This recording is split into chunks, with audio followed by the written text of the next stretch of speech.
The opinions expressed in this program are not those of CISA 7 or Time Warner Cable.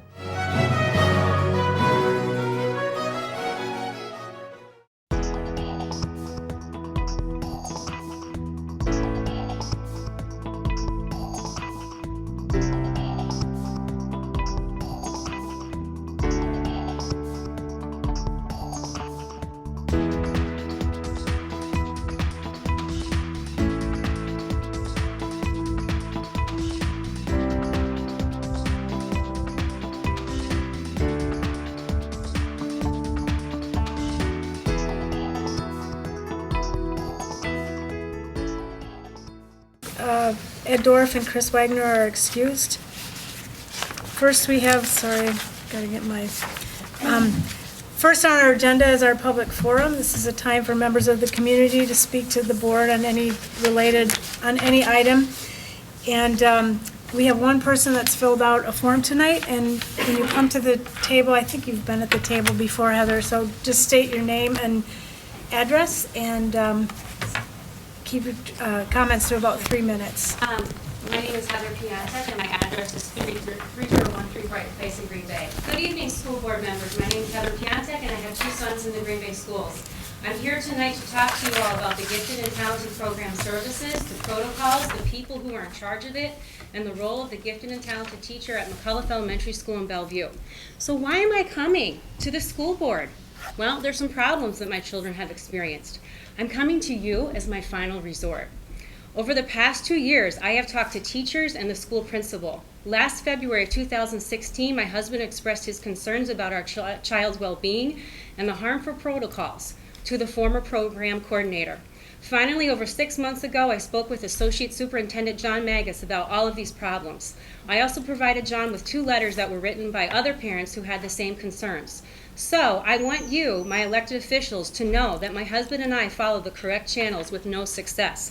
We simply have not gotten anywhere. The kids at McCullough are fully aware that the 95th percentile on the STAR assessment qualifies them for gifted and talented pull-out services and worthiness of being viewed as smart. The children have done no efforts to be smart. They just are smart and feel successful because their STAR test score. It is so unhealthy and promotes such a fixed mindset while being inappropriately masked as flexible grouping. They have also been abruptly kicked out of the pull-out group by the gifted and talented teacher if their STAR scores ever fall below the 95th percentile. One of the main questions that my husband and I had was this: if this is truly an enrichment program to help further a child's education, why would their STAR assessment scores drop after the child starts working with the gifted and talented resource teachers? Those kind of results are not reflecting that this is an effective intervention. If all of this testing is so necessary and so important, one would think that a child's STAR assessment scores would increase or at least remain the same due to the enrichment. My husband and I have never been able to get an answer about this. Furthermore, no one at the school talks to the children when they are kicked out of the group and how they are to view themselves. No one talks to the other children who remain in the group about how they should view the other children who are not welcomed any longer or who have never been welcomed at all to begin with in their special group. Thus, a manufactured problem has really been created by our school district at the expense of children's well-being and on the taxpayer's dime. However, I think you all should know about something very important. I recently figured out that the gifted and talented program protocols didn't change at McCullough, and that our younger son, who was in 4th grade, scored in the 97th percentile on his STAR assessment. How did I learn about this? My son, age 9, he was the one who told me. Apparently, this was his score a few months ago. The injustice of it all has been building up inside of my young child, and he let it out all last week at home. He is tired of being defined by the STAR assessment score as it serves as either a status statement or as a punishment for a child at McCullough. As a school board, I think you should know that the gifted and talented teacher assigned to McCullough was not transparent, as she never contacted my husband or me about our son's score. Since our son scored above the 95th percentile, perhaps he is somehow viewed as smarter now and temporarily gifted again by the program at our school, a program which I'd like you to add we never sought out or felt that was ever needed to begin with. The supposed protocol was for the gifted and talented teacher to contact us about our son's newer score meeting the program's criteria. The gifted and talented teacher is an employee of our school district just like anyone else. It is her responsibility to communicate with her clientele, who are the parents of McCullough. Last year, my husband and I were quite vocal about our disdain for the program's protocols. However, it does not mean that we as parents deserve to be eliminated from communication from the gifted and talented teacher at our child's school. I cannot think of any other service industry where the employees get to choose whether or not they communicate with the clientele. The lack of transparency with us is most definitely a part of the problem. I have more information to share with you regarding my older son and how the gifted and talented program protocols at McAuliffe were harmful to him as well. The same applies to the spring math placement test that the McAuliffe gifted and talented teacher apparently gives to 5th graders who only score above the 95th percentile or above in the STAR math assessment. I never knew about this supposed test when my older son was a 5th grader. So how did I find out about it? I had to ask questions and engage in discussions with classroom teachers in order to put it all together. It was almost like I was some kind of private investigator. I found out later that my older son, he scored in the 94th percentile on the STAR Math assessment in January of 2015 and the 91st percentile in May of 2015. This is when he was in 5th grade at McAuliffe. His report card for 5th grade in math areas had all 3s and 4s at the time, which meant meets expectations and exceeds expectations. He scored advanced in math for the 2015 Wisconsin Badger exam. Regarding the advanced math placement test for middle school, I found out later that his 5th grade classroom teacher at the time, she was not in the position to give input as to who could take the placement test for 6th grade. Rather, the McAuliffe gifted and talented teacher was the one solely in charge, as she provided the 5th grade classroom teachers with lists of who she was going to test, and then proceeded to give the test to only the magical 95th percentile or above kids, while McAuliffe parents, such as my husband and I, were left in the dark. Thus, our older son went on to Edison Middle School, earning all A's in math as a 6th grader, but was feeling quite bored in his regular 6th grade math class. His 6th grade math teacher addressed this with us at parent-teacher conferences last year, and she really worked hard to challenge him more. I was very appreciative towards her. Finally, he is now in 7th grade, and he is appropriately placed in an accelerated math class. This was decided on via the 6th grade math teacher recommendation, my son's displayed motivation, STAR assessment, work samples, and parental approval. It was fully explained to us very well at 6th grade conferences last year.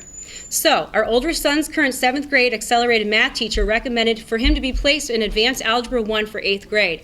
My husband and I told her at parent-teacher conferences this year that we trusted her judgment, and we signed a form giving our approval. She also explained to my husband and me that he is on track to take Advanced Geometry his freshman year. Thus, the gifted and talented teacher at McAuliffe, from 2 years ago when he was in 5th grade, made an unfair impact on our older son's future high school math track while she flew under the radar about doing it. Would my son be on track to be taking advanced geometry as an 8th grader next year, rather than taking it as a freshman? As his mother, I'll never know that. There's nothing I can do about it now. But what really strikes a chord with us is that the gifted and talented teacher at McAuliffe got to make that decision for him, not me, and certainly not his 5th grade classroom teacher. Again, I want you to know that over 6 months ago, I explained this entire situation in great detail to Associate Superintendent John Magus. The role of the gifted and talented teacher at McAuliffe and the program's protocols involved have been harmful to both of my sons, while my tax dollars have paid for it to happen. Rather than being transparent with McAuliffe families, the gifted and talented teacher remains quietly unnoticed in her very powerful role at the school. Additionally, McAuliffe parents who have children who have not scored above the 95th percentile on the STAR assessments are not even aware of who she is, what she does at our school, and the program's protocols involved. It comes across as this big secret. So, what do I need from you, my elected officials? I need you to start holding the people involved here accountable. There are people who are in charge of this program's protocols who need to make changes for the well-being of all children. Children do not have a voice. I was told this fall that changes would be made, and it was not done. I am finished with being patient about the situation. I am including my phone number and email address so that you will get back to me on this. School board members, please dig deeply, ask questions, and investigate, because I've tried and I've gotten nowhere. Please demand better from your employees. Thank you. I have copies for all of them. Thank you.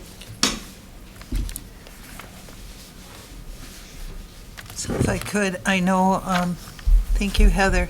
I know, Mr. Magnus, you were going to connect with Ms. Pontiac, and were you able to do that? That was my understanding. We I left a message for her, and she had called back, and then I Okay. emailed, and she said that she didn't feel that there was a point in contact at this point.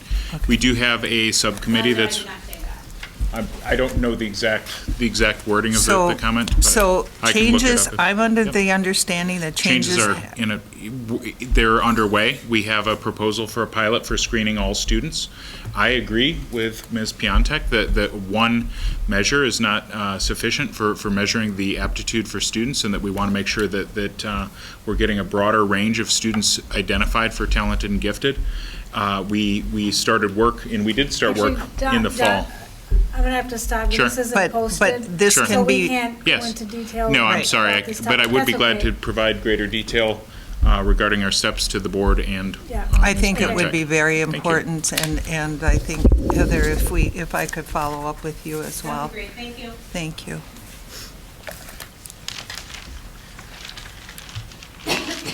All right,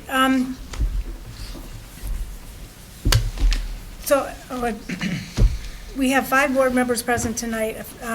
To my left is Dr. Michelle Langenfeld, our superintendent, our Intercity Student Council president from Preble High School, Grace Sinclair, and Sandra Heller, our board secretary, and members of superintendent's cabinet. And I think I already mentioned that Chris Wagner and Ed Dorff were excused for this evening. Sorry, I'm trying to separate this. Okay. Actually, there's just 2 more. I'll take that to see. One more. Sandy, I'll put this extra one in this folder for Chris and Ed. Oh, you're keeping one? Okay. Yeah. That's fine. Are you okay? Yep, I'm good. All right, then we'll move on to our teaching and learning work session, and that'll be facilitated by Katie Maloney. Thank you, Brenda. We begin this evening with a discussion on academic and career planning, Public Instruction 26 plan. We are joined at the table by Brooke Mueller and Roy Peacock. I'll use a little introduction to kind of ground us in the presentation. If you recall, Brooke was here probably about 3 or 4 months ago and gave you kind of a foundational look at the required academic and career plans that are coming from the Department of Public Instruction. And although required, we think they're a good thing, and actually have been doing these types of things in the district for quite some time. Tonight, what she's here to do is just kind of reground you a little bit, give you a couple of reminders of, you know, why we need to do this, and not just for you, but also for the public. But also then, as part of our plan for the academic and career planning, you as a board are required to approve the long-range goals for the academic and career plan. So we'll kind of walk you through where we're at, what we've been doing so far, but then what we'll be asking you to do is those goals that she covers, those will need to come forward at our next meeting for approval, and then they will be need to be published. So that's really all I'll tell you, and then I'm going to let her take over and fill you in. Thank you, Kim. Thanks, Kim. Well, good evening, and thank you for having me here tonight. I am here today, as Kim Paulo mentioned, to present the long-range goals for academic and career planning in accordance to PI 26 and Wisconsin state statute. The last time we spoke, back in December, I briefly presented on what academic and career planning is, the current progress of our district through the new legislation. Since the PI 26 rule isn't new, many of the components that are required through PI 26 are already occurring as part of the district's overall Education for Employment plan. What we are asking you to approve today, as Kim mentioned, are the long-range goals aligned to academic and career planning and PI 26. And that is to ensure that every school board is providing academic and career planning services to pupils enrolled in grades 6 to 12 in the district beginning in the 2017-2018 school year. Once the planning goals are approved, it'll get posted to the district's website, reviewed, revised, and brought back to the board annually for approval. Fortunately, as a district, we have made it very clear through our strategic framework that academic and career planning is a priority. Through our strategic priorities, including personalized pathways, with our high leverage strategy to ensure each student has a personalized academic and career plan to prepare them for a post-secondary world, as well as through our priority of engagement through the high leverage strategy to ensure student engagement through high quality, culturally relevant, and personalized instruction. I want to thank each of you on the board for believing in the power of academic and career planning through this strategic framework and its ability to help us personalize learning to engage all students in becoming college, career, and community ready. Now that we are grounded together in the charge from the state through PI 26 to provide academic and career planning services to all students in grades 6 through 12, and that our district with intentionality has called out academic and career planning services through our district strategic framework, the message and logo that you see on the PowerPoint is the vision of what academic and career planning means at the core to us as a district and ultimately a community. So through the vision work of many, our vision for academic and career planning and our definition is that it's a student's journey to developing awareness of self through exploration and collaboration with parents, educators, and mentors, opening the door to endless possibilities. What we didn't realize when we developed the bolded awareness, collaboration, and possibilities is that those three cornerstones would also guide our districts and stakeholders in bringing this process to life. But ultimately, how we go about building the awareness through this process and its many moving parts and collaborate as a district and a community to create a seamless process of academic and career planning delivery will determine whether this is just one more thing or a platform for transformation regarding how we engage students and truly work collaboratively with students to bring relevance through our 4 stages of academic and career planning: know, explore, plan, and go, outlined by the Department of Public Instruction across our K through 12 curriculums and beyond. The acronym ties in nicely. Katie's all over the Where did the know, explore? The know, explore, plan, and go are the 4 stages of academic and career planning outlined by the Department of Public Okay, I Instruction. thought that's what you said. I just wanted to be clear. Okay, thanks. So I'm excited and optimistic that through the constant support and guidance of our district implementation team, with the members listed on the PowerPoint, and the hard work of many others across the district, school, and community throughout the last 2 years, that we have laid a solid foundation to achieving the long-range goals. That we have set through a 5-year roadmap of what we will accomplish to ultimately get to a point where academic and career planning is just how we do business here in Green Bay Area Public Schools, as my supervisor, Lori Peacock. That's what Michelle Langenfeld always says. It's just the way we do things and here. Michelle Langenfeld had called out.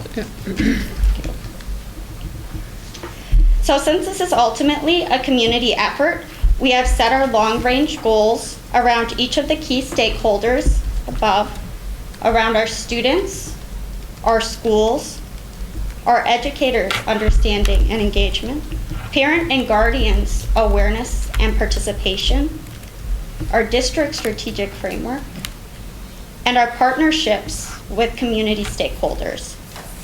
Furthermore, through the strategic planning of the Department of Public Instruction and their development of a multi-year infrastructure and student outcome rubrics, our goals, actions, and progress monitoring will continue through our initiating phase to implementation and ultimately to embedding, with the vision that this process will ultimately get us to sustained.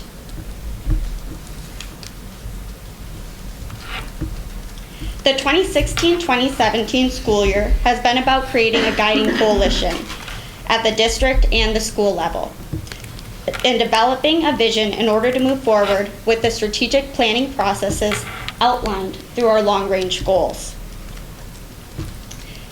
In the past several months, since November, we have developed academic and career planning messaging around the district logo and definition that I showed you prior.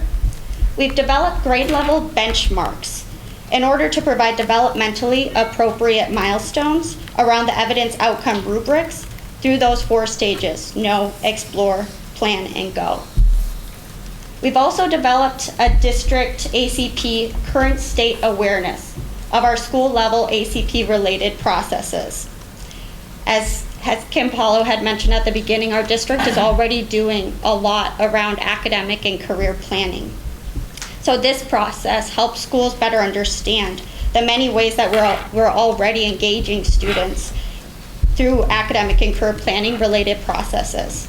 As a district, we're covering a large number of the evidence outcomes in one way or another for some students across our district. An example is we have a great AVID program throughout many of our schools in the district. And when you look at, if you look at the AVID curriculum and what the students are engaging in and how it aligns to academic and career planning, they're hitting almost every evidence outcome throughout at some point. But again, that's a group of students, and academic and career planning is really focusing on all students in this process. So the biggest difference, as I mentioned, will be how all stakeholder groups work together to ensure that all students have access to academic and career planning services with support from all educators and the community. So regardless of the pathway or the classes that a student takes, they will be supported by their teachers, their counselors, and the community throughout the development of their academic and career planning process. We also created a comprehensive, I'll go up to the next one. Middle and high schools completed an ACP action plan, which outlined the 2017-2018 goals and action steps to support each school success plan and continuous improvement. These were done based off of the current state awareness. So after the schools, they connected their current state to the benchmarks, the grade level benchmarks, they were able to look at the evidence outcomes that were created by the district, and they were able to create their goals and actions for the 2017-2018 school year. And that was really, those outcomes were really based off of the current state strengths of our district. We've created a comprehensive we're working currently on creating a comprehensive professional learning and communications plan for the 17-18 school year, which will follow a multi-level, multi-tiered approach, as well as developing local standards and measures for the 17-18 school year for progress monitoring of implementation and delivery of academic and career planning services.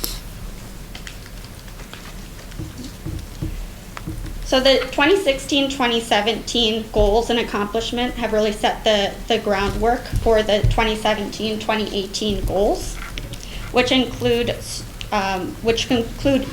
each of the primary stakeholder groups. So students understand the importance of academic and career planning to develop and sustain their personalized pathway and utilize the career cruising software tool to guide and document their academic and career planning process. This is outlined through each school's 2017-2018 academic and career planning action plan around districts 6 through 12 required grade level outcomes, as well as the expanded use of the career cruising software tool to enhance and capture each student's academic and career plan, grades 6 through 12. Parents have an awareness of academic and career planning as a concept and the important role they play through their child's personalized planning process. This will also be done through each school 17-18, the action plans, which highlight how they will inform and update parents on academic and career planning at the school level, as well as through our district's communication plan for academic and career planning. To promote academic and career planning awareness. District and school educators have an awareness of academic and career planning and embrace the important role they play in all students' personalized academic and career planning process.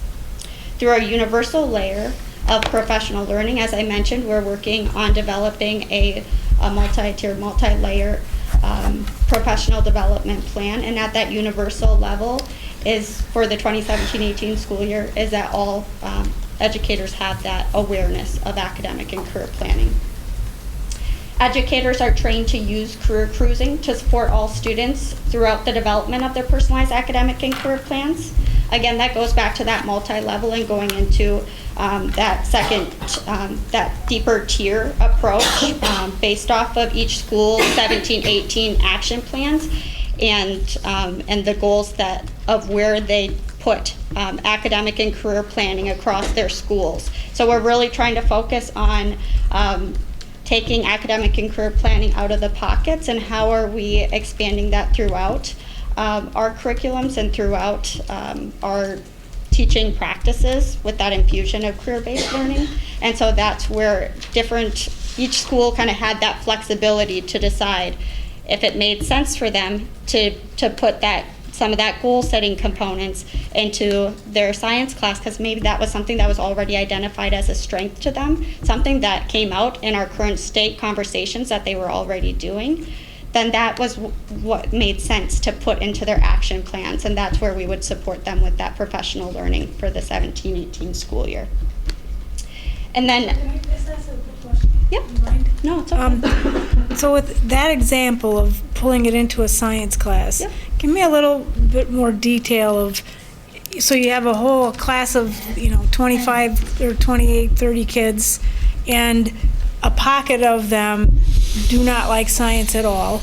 And are you exploring careers within science, or then looking at careers that maybe don't look like science but actually have science components to them? I mean, is that the idea That's of really what you're doing? You answered your own question. I did. That's exactly the intention of it. And when you start to infuse those components and why, it makes sense for them to, and it was an exciting moment in that, with that particular school when they said and realized, hey, we're already doing some goal setting. How can we really link it, to the students' academic and career planning and really just take it one step deeper for students? Okay, thanks. Yep. Any other questions you'd like to ask and answer?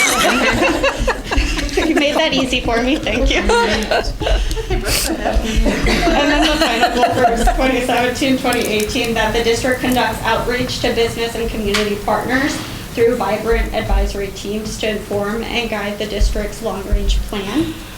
And so a list of interested business and community partners has already been developed through our recent College Career and Community Readiness Breakfast.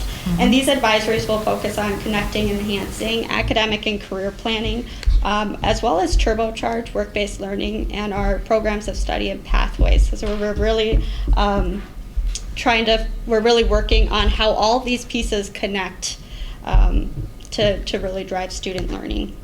Furthermore, community partners have worked to develop their own current state so that as we begin these advisories, we're able to move into the action of aligning our strengths and gaps with appropriate services to support whole district and whole community academic and career planning. So it is exciting to note that our community has been doing a lot around academic and career planning and a lot around discussing what the current state of our community is and how we can really build capacity to move this forward.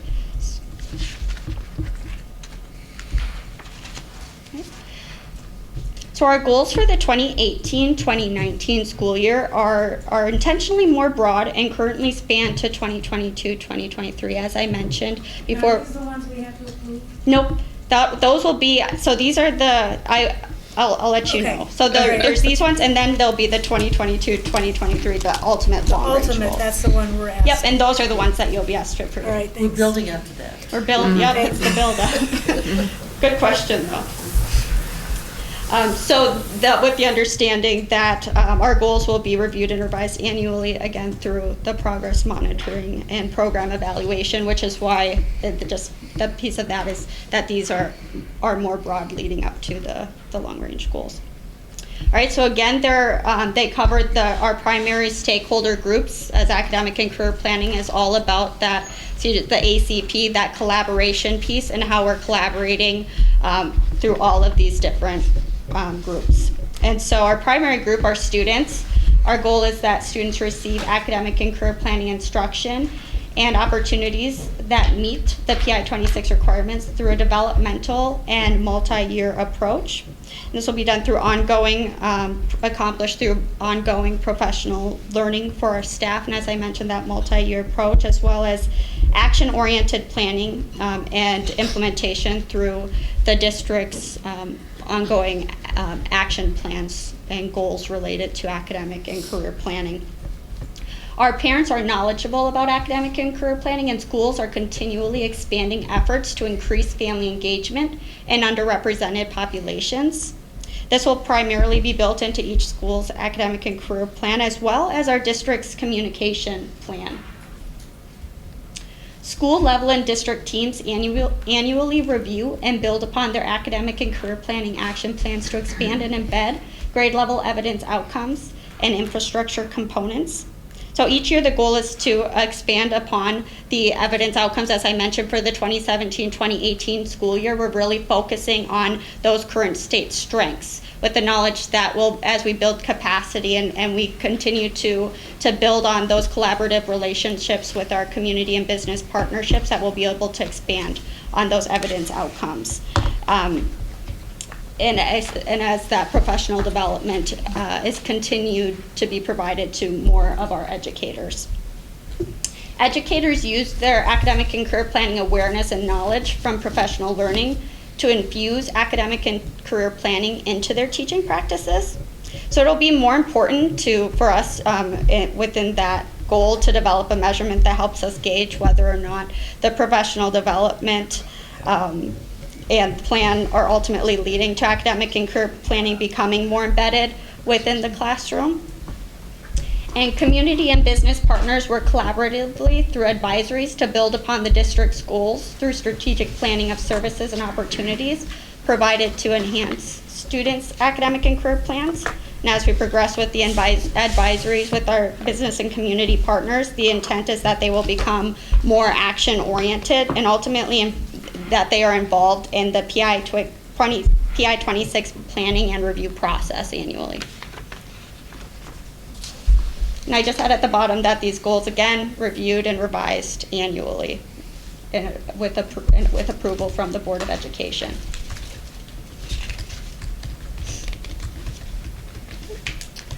So the next 6 goals cover the primary stakeholders, again, listed above. And these are the goals that we're requesting the board's approval for. As I have previously stated, these goals are in accordance to PI 26 and the 2017-2018 legislation around academic and career planning. There is no additional funding allotted from the state for academic and career planning. However, our district has realized the importance of academic and career planning and the potential it has to transform how we work together as a community to prepare all students for post-secondary success, and have invested, as is evident through our strategic framework and our district priorities. So our first goal is that all students in grades K through 12 will have an academic and career plan that guides and enhances their awareness, exploration, planning, and action toward their educational and career goals. So while 6 through 12 is our current focus, and their plans and portfolios will be saved through the software tool that we're currently using, Career Cruising, we realize this goal through the progression of a developmental and multi-year approach. That K through 5 will likely be a scaled back version centered around the awareness of self as it relates to a broad awareness of the world of work. There's also potential to build upon the PLP, Personalized Learning Plan tab in Infinite Campus as a means of documenting important components of a student's academic and career plan, grades K through 5. So just so you know, that's an already currently existing tab that we have access to in our student software system, where we can do those professional learning, plans for the students already, that we can just build this right into part of that. So all parents and guardians are knowledgeable about their child's academic and career plan and engaged in supporting their child throughout the process. through a this will be done through a dynamic communications plan, and the school's annually building upon those action plans and goals with the support of the district. District policies and practices promote embedded academic and career planning practices to ensure that all students in grades K through 12 have equal opportunities to access academic and career planning services, regardless of race, disability, or language status. But we have already engaged in conversations at the district and building levels regarding equity and services for all students. We will do this through providing special education teachers with professional learning and access to career cruising so that they can utilize this tool to enhance the IEP and PTP, post-secondary transition planning processes for their students. Through bridging the gap between career cruising with intervention and supplementary resources as needed to ensure academic and career planning services meet the developmental and language needs of all students.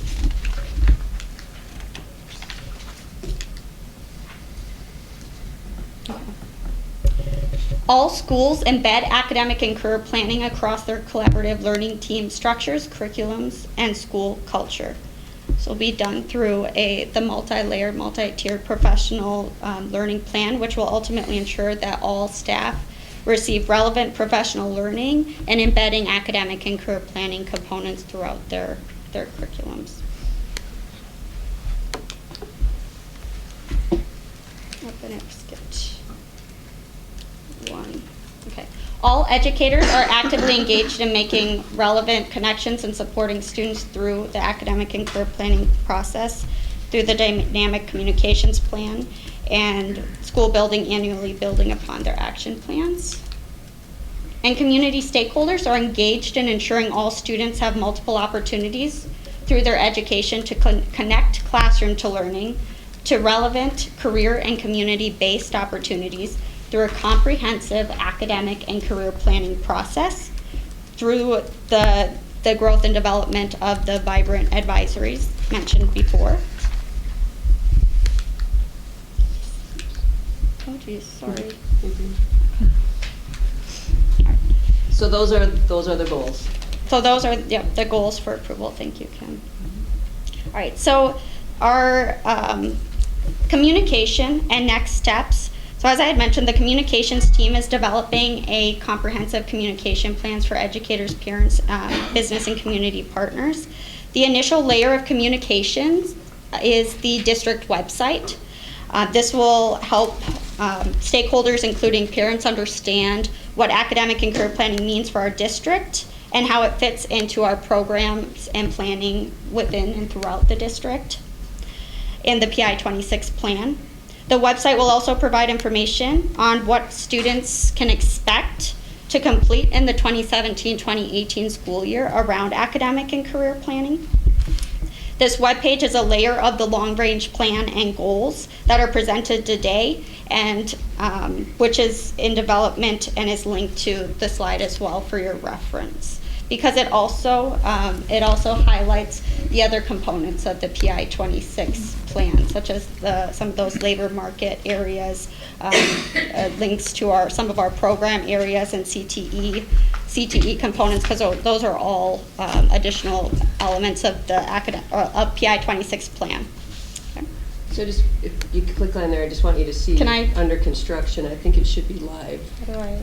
It's live, She can but I'm click still on it. working on finishing it. Oh, I got it up. The link there? Yep. Yeah. It comes Yeah, up. I just Yep, wanted to and be that's able to- just kind of the draft of what That's our we're. draft? Yep, that's the not draft of DPI's. what we're building, and Kristen has been working with me to help format it in a nicer looking way that makes sense on the district website. More to come on that. we just thought it would be good for you to see kind of how it all links together and where the goals fit in and how it's not, you just don't plunk the It's goals not- out yeah, there. There's a it's- whole, Well, and Kristen has been great with supporting me through that as well. And how are we really telling a story to our family, to our communities around academic and career planning, helping ground them through this website and what it is, what that awareness, collaboration, and possibilities means to us, and how those long-range goals were really developed, and then what that means for them, and that was described, and how that will look for them in each year. the academic and career planning process.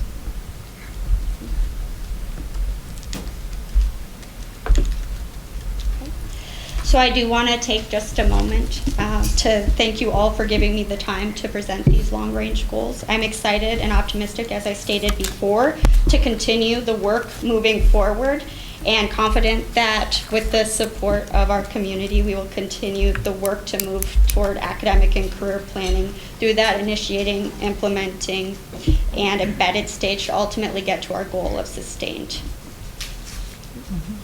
So at this time, we'll take any questions that the board has around the Questions or long-range comments? goals. Julie, go ahead. When I looked at the overview of all of this, would you say that if a child does not have the support of a parent or guardian, there is so much built into this that even by the time they're in 5th or 6th or 7th grade, they'd be able to process all of this and get into really pick out something they wanted to go to in high school and continue this? By that time, is it 5th or 6th grade? Well, right, and at this, in the first couple of years, we're really focusing on the 6 through 12, but as I mentioned in the long-range goals, yes, it's ultimately, we're looking at that K through 12 link. They'll be beginning the use of the career cruising software tool in 6th grade, and that's where they really can start building on those planning components. But as I mentioned too, if we can begin utilizing that PLP piece as well, we can really grow and help students understand at those earlier ages what that means in comparison to that awareness in connection to different careers. I think Julie's concern is, what if I'm the student who doesn't have that engaged and involved parent? Because we keep talking about how important it is that parents are engaged and involved to have this be successful. And I think there are enough entry places and enough places in there where it's really about a caring and concerned adult who's going to help you process it. So could be a teacher, could be a grandparent, could be, a mentor at the school. Someone's going to have you have that spot. And that's exactly what you said, mentor. It almost looked like there was built into this. And someone's going to kind of jump in. Are we all having those conversations? Yeah. Michelle? Oh, Laura? Can you give us some examples of community stakeholders? Yeah. For example, our Department of Workforce Development, when I mentioned that they've been very involved, Jim Golembeski has been doing a lot of work with a large group of the community, including business professionals as well as the Chamber of Commerce, in order to develop that current state that I spoke of and really focus on how can they, as a business and community, how can they provide the support to our K through 12 schools so that it's not just on us, and how can they develop that platform of business and community services that will align to our planning pieces. So there's also Achieve Brown County that has been doing a lot of work with this as well. Partners in it, actually, and there's a lot of groups working on this in our community. A lot. I really am excited about the efforts in Brown County. One of the things that they've been doing, and actually you talked about that robust communications plan, but there's a lot of folks working right now to determine what that rollout would look like, including mass media around it. So creating that excitement, but getting people on board from the business community, but also parents, and really looking at, are there inroads in the workplace that business owners can invite this conversation into the workplace and afford parents a different way, so they wouldn't have to come to school necessarily to learn about it, but could actually do it at their work sites and so forth. So it's really, I believe that Brown County will be one of the cutting edge places where this has already taken a lot of shape and root, and I would say that Green Bay Area Public Schools and the work that Lori and Brooke have done and Kim as well out there, and Kim Shannock too, really bringing the community into the conversation is noteworthy and should be applauded as well. The breakfast that Brooke referenced was a great opportunity to meet with several of the stakeholders, and they weren't just the large business people, they weren't just the large continuing education people, they were small businesses, and I got emails back. One woman wanted a copy of the agenda. Another woman wanted a recipe for the egg dish. Priorities. We were able to provide both. There's a lot of our community partners too that have been involved in our schools for years now, such as our New Scholars Program and our Junior Achievement Program, the Boys and Girls Club. So a lot of those community partners have been a part of this and excited to support as well, as they have already been supporting in so many ways in our schools. Sounds great. Thank you. Brenda. You mentioned this a little bit, I think, with the, and I didn't quite follow, the special ed population in all of this. I think there's some things that have to happen within that population that are maybe a little bit different than other students in terms of developing just their confidence to even think about doing anything past school is a huge one, having experienced much of this in my own family, and a lot of it around that. I mean, they've struggled in school all their lives, most of them, and see success all around them, and try to instill in them the fact that they also have something to offer the world, and how to instill that sense of confidence and willingness to put themselves out there. And I guess I just wonder, I know Atandari, is that how you say your name, is on your committee, and I just wonder how much conversation you're having about that population and how you get them to the point where they're ready to take on something when they leave high school.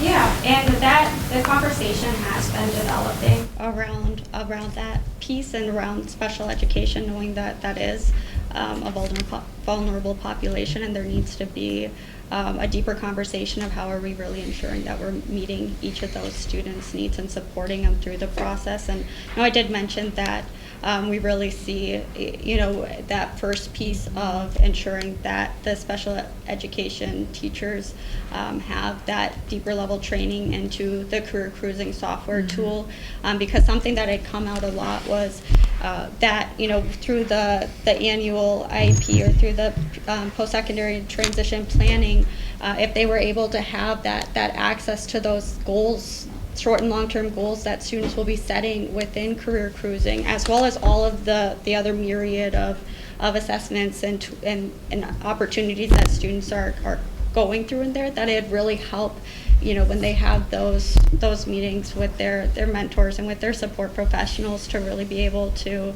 make some really good connections to, hey, this is what's really important to you. Now, how can we connect you with appropriate opportunities that will enhance that planning process?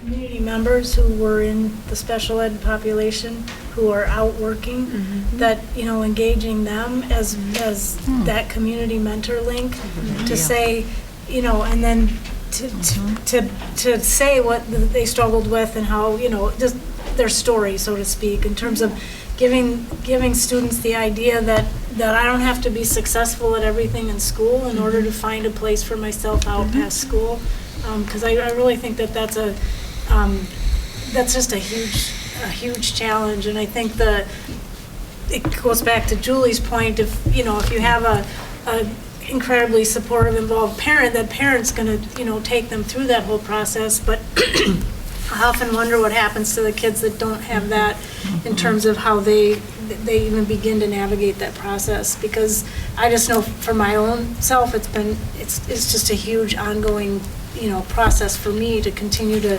navigate that, and it's just difficult. So that's just a few ideas that I have about I appreciate those suggestion, because as we're working on building continuing to build and expand our network with the business and the community, and then really wrap around these services. That's something that will be will be helpful for us to be aware of and really make those connections. I really want to say I'm excited about this whole program, because having gone through, I think we did the old-fashioned. Individual planning conferences? Yeah. I can't, we did it with just one of my kids.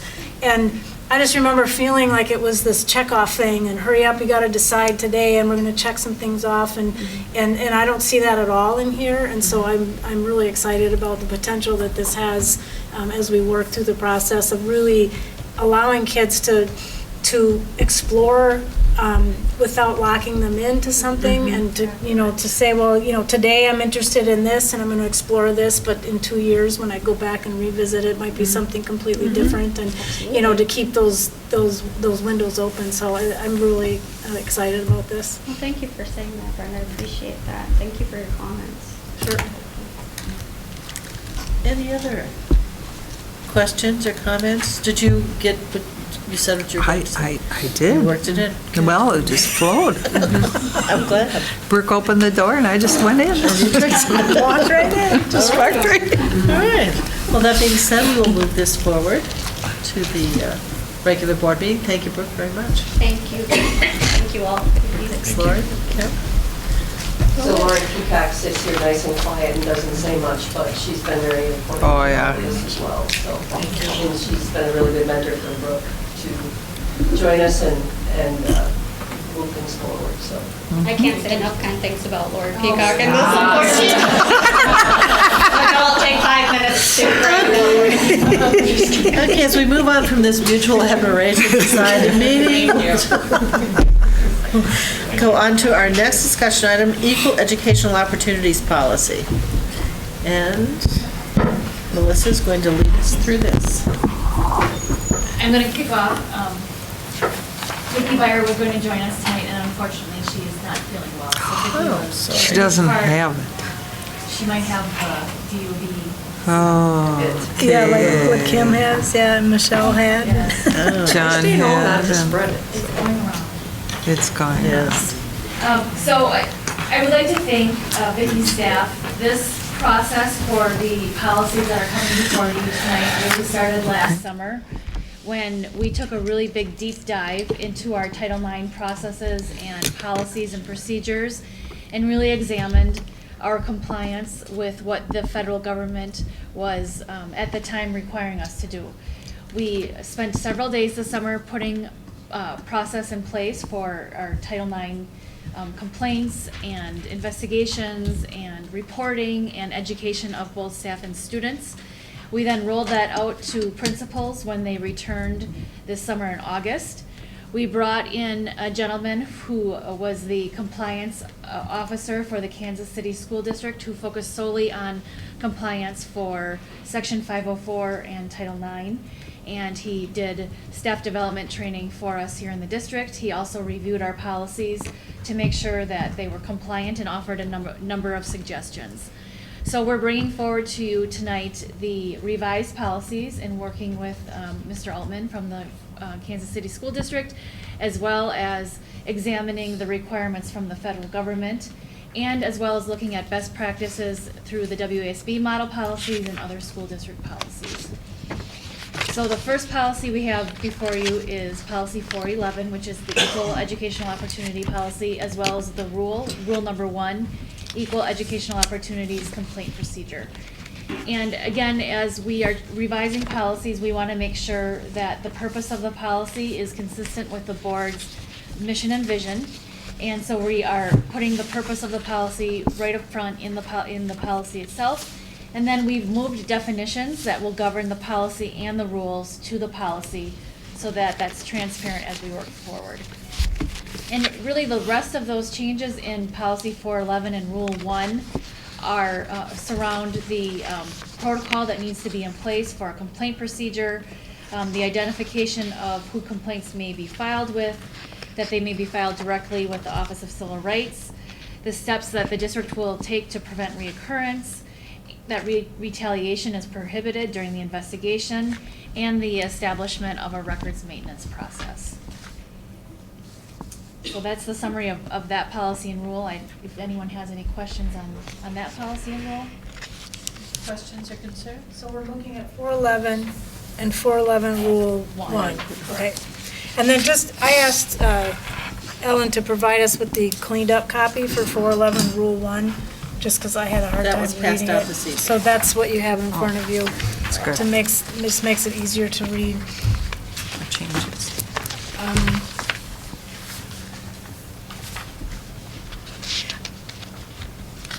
Brenda?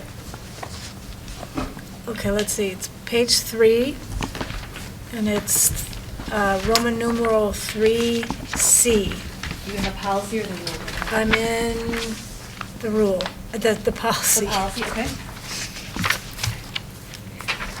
I'm reading a sentence that for some reason, it's not making sense to me, and I'm not sure why. And it's the second to last sentence that starts, accommodations may include but not necessarily be limited to exclusion from participation in an activity, alternative assignments, and then this is the release time from school to participate in religious activities and opportunities to make up work. I don't know, I couldn't figure out what that sentence was trying to tell me, and I couldn't figure out where my problem was. I think it just needs a comma between to participate in religious activities and opportunities, comma, to make up work missed due to religious observations. So could it be exclusion, participation, activity, alternative assignments, release time from school to participation, comma, should there be and to make up work, because that's a And, list, yep, right? and we need an and. Okay, Yeah. that makes it completely Yeah. clear, thank you. Right. Yeah. So we've looked at these since last time. Yeah, I know how that goes. And it's, and you read it in your head, Yes. but it's not on the paper. So I appreciate that, thank Yeah. you. Yeah, I know you do. You read it in your head and you Yeah. don't And it's read not it on the because page. you've read it, you've written it so many times. I know how that goes. Any other questions or comments?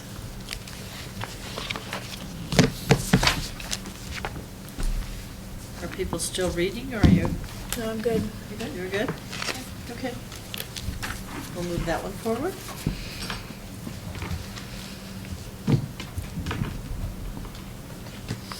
Next one?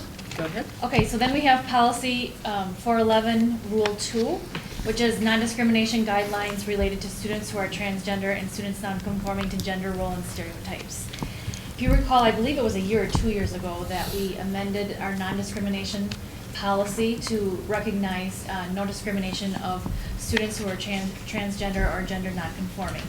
This rule now really just codifies everything that we are currently doing in our school buildings with respect to all students who may have some privacy or confidentiality concerns regarding non-conforming gender or students in their building.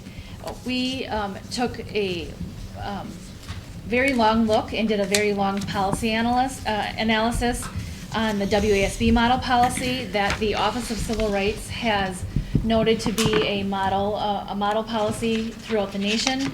We examined existing board policies from the Menasha School District, the Racine Unified School District, Shorewood School District, the Brilliant School District, and the Janesville School District when we looked to draft a policy.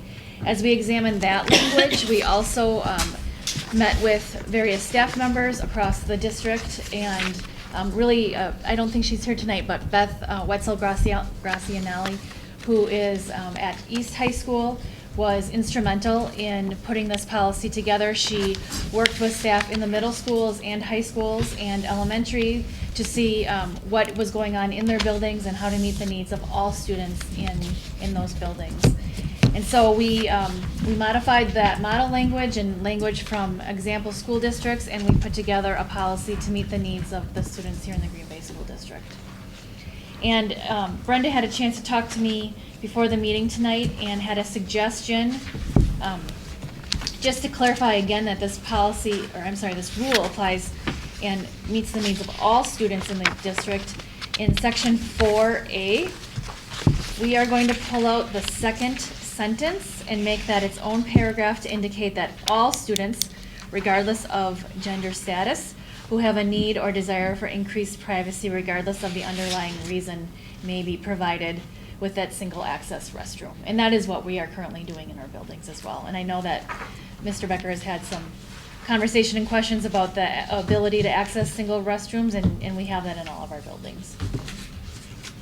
Is it more widely known now, generally, by students? I would say yes. Okay. It's It's been a while, it was a while ago they brought it up, and Yeah. at the time, I think there was a lot of, sure, wouldn't be a problem, but kids didn't know. So, and this, I think, too, having just the, just the access to the single bathroom, if you're not comfortable sharing, it doesn't tie it to any special status. It's just, just like at my workplace, there's a single one, just like at here, so it's good. Brenda? Looking at the very beginning, it's Roman numeral 2, and then, do we reference other policies?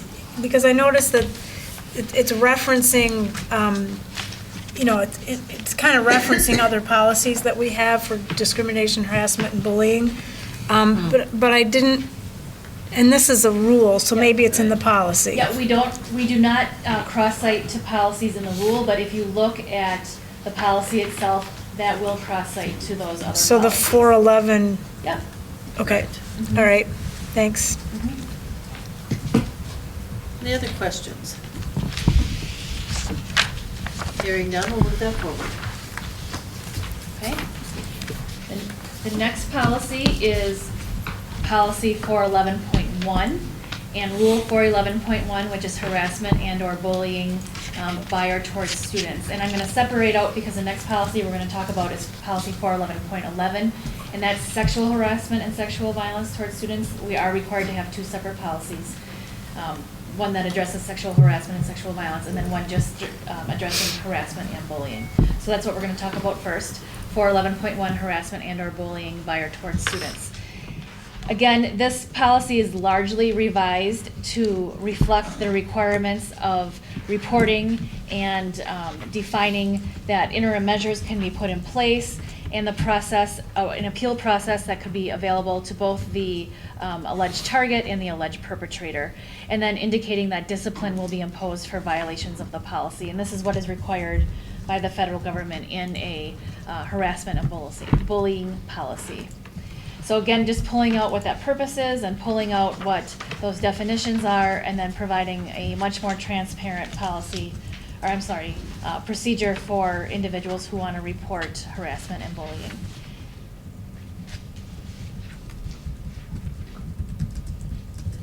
Andrew? Okay, so I'm on 6A in this is the rule comparison. Okay. These are the guidelines. Sanctions and supports. Right. I'm in the rule, okay. So I'm a little bit concerned here, and I think I know why you struck it, but I think I'd prefer it to not just be left struck. The last sentence says students who are found to have retaliated will be subject to more serious consequences, and that was stricken from the policy. I'm guessing perhaps that was to not rule out serious consequences for a serious bullying incident that wasn't retaliation. Is that it, or? Well, our student code of conduct would govern what consequence would be imposed. And so we spell out that retaliation could lead to disciplinary action, including suspension and/or expulsion. Expulsion is the most severe penalty that could be imposed. So it really was redundant to have that in there. More serious consequence, there wouldn't be more serious consequence than expulsion. Right. I think though maybe the intent was that, right, the first time bully. Harassment might be given restricted lunch or something, but that you're trying to, it seems like it was trying to make a statement that retaliation is more serious. And in my mind, and I guess I will say this, I have a very similar point in the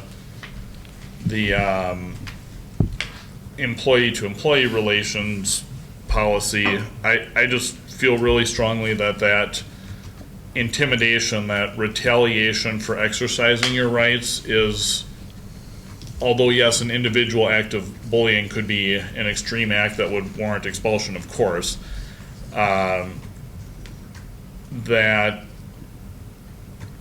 I guess I don't have much. I'm much more open to considering the circumstances and the whole picture if it's a isolated act, but if it's retaliation, I would think that I would want to probably see an expulsion referral if it's a intentional act of retaliation for exercising your rights. So I'd like to see some kind of stronger language about retaliation in there, but I'm not sure exactly how you would do it. Would you be comfortable with students who are found to have retaliated may be subject to more serious consequences? Well, no, because then you could just say this is a minor retaliation. I mean, I would think at a. Honestly, I'm trying to think of a retaliation action, a conscious act of retaliation for reporting bullying that I wouldn't want an expulsion referral, and I'm having a hard time thinking of one.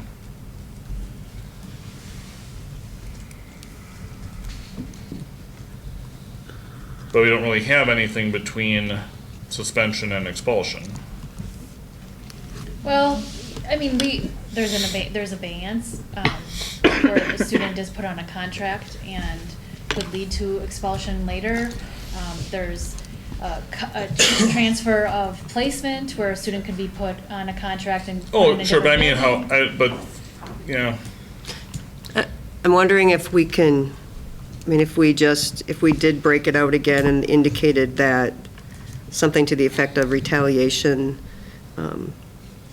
instead of saying will be subject to more serious consequence, we could say something to the effect of will receive additional, you know what I'm saying? Because it's, I think what his point is up here it's kind of all lumped into one thing, but what Andrew's saying is you have the act of the harassment and now you have the act of retaliation. So if we indicated the retaliation also will result in disciplinary consequence, which could lead to expulsion or something to that effect, where we've separated it back out and are really indicating there's two acts here. So, we could try to wordsmith some things around that. Are there times that there's times that we have something that is a expulsion referral, but a different direction, like abeyance may be taken, right?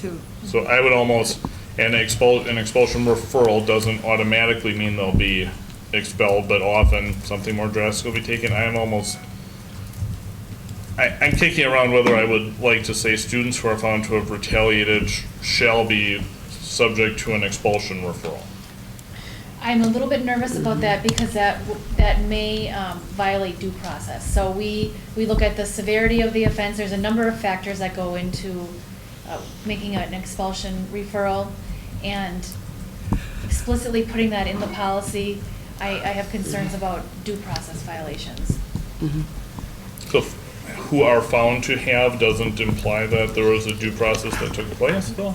You could be found to have retaliated. So for example, I know that my friend made a complaint about me that I did something improper in violation of Title IX. I could see her in the hallway and call her a bad word. And should that lead to an expulsion? I'm not sure. Is that retaliation? Probably.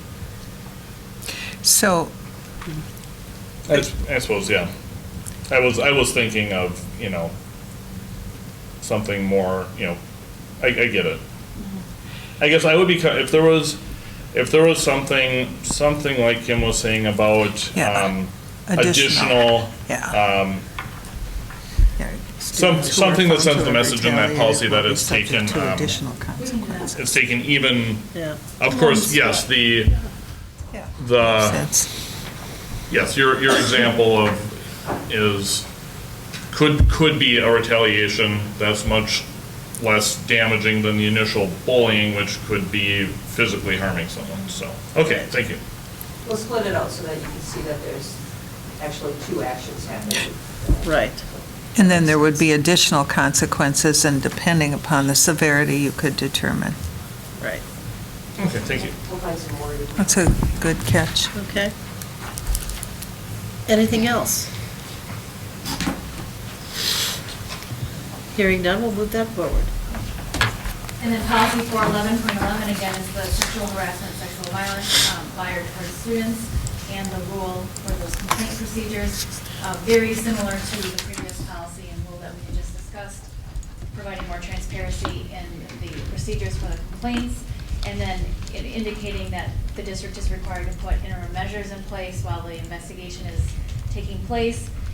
The appeal process is available to both the alleged target and the alleged perpetrator, and that clarifying Title IX protections include discrimination based on a student's gender identity and for transgender students. So those are the large overview of those changes to that policy and rule. Any questions or concerns, comments? Brenda? So this just applies to students?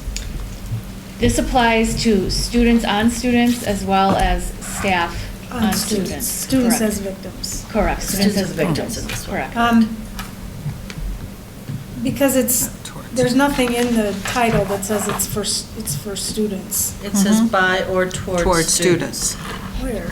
Way at the In top. black. Oh, 411.11. that's rule? interesting. Look at The this. policy and the rule. No, it's a Oh, it's in the policy. policy. I'm looking at the rule. You have it at the top of the policy. So I guess if it applies to if it's the attached to the policies, rule, then right. it's obvious that it's for students. All right. You typically don't repeat it then? We could if you want. Yeah, then it's really clear. Yeah, that would make, But it does reference. Then if you're looking in the policy, independent, right. yeah. Right. I just, sometimes people land in a rule Yeah. without going to the policy That's the first. policy. Yeah, Okay. because the confusing part is that under complaint procedures, the first direction is that the district employee must report an alleged incident of sexual harassment to their building principal. So if you scan to that, it sounds like it's for district Sure. employees. I get what it's saying to me. But I wonder if that could be a little bit more clear, to say something, because that's for district employees who witness harassment against students. Well, if you read the paragraph above, it says the school district will investigate any report of sexual harassment or violence against district students received from staff or students. Okay. The district shall take prompt, effective action to end sexual harassment or sexual violence. So then it goes into when those reports are made either by a student or a staff member, what the complaint procedure is. Okay. But could it say any district employee must report an alleged incident of student sexual harassment or sexual violence? Because I know what you're saying, and quite honestly, the report of it being adult to adult actually goes a whole different place. Right, So right. we could, Yep, we can clarify that.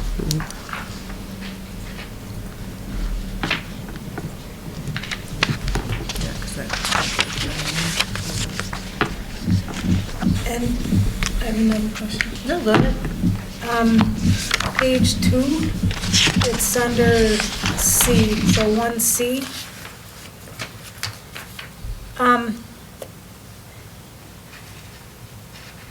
I thought we didn't inform targets what action was taken against the perpetrator. I thought that was our standard Under Title IX, practice. we are required to inform in generality that corrective action has been taken and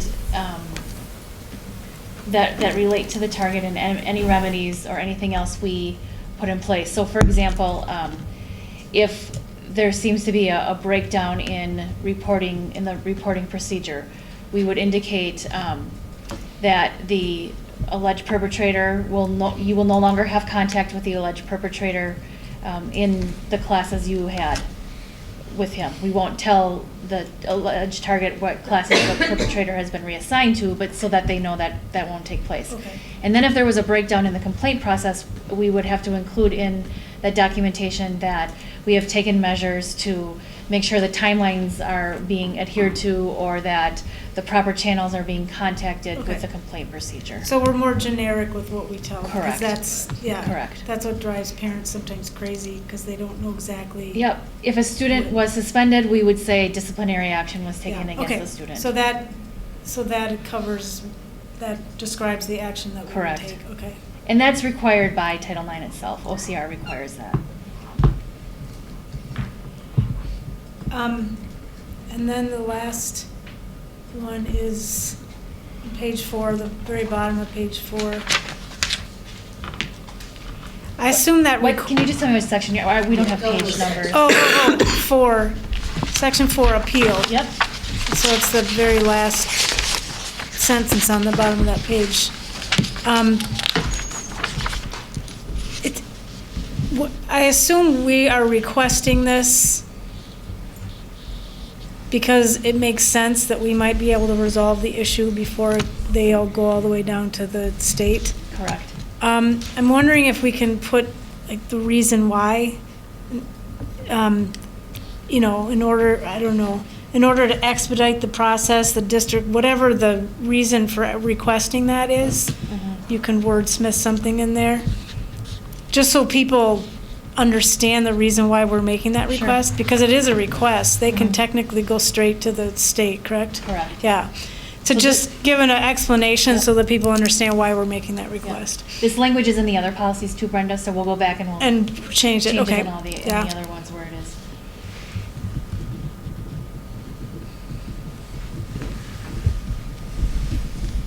Anything else on this policy? Hearing none, we'll move that forward.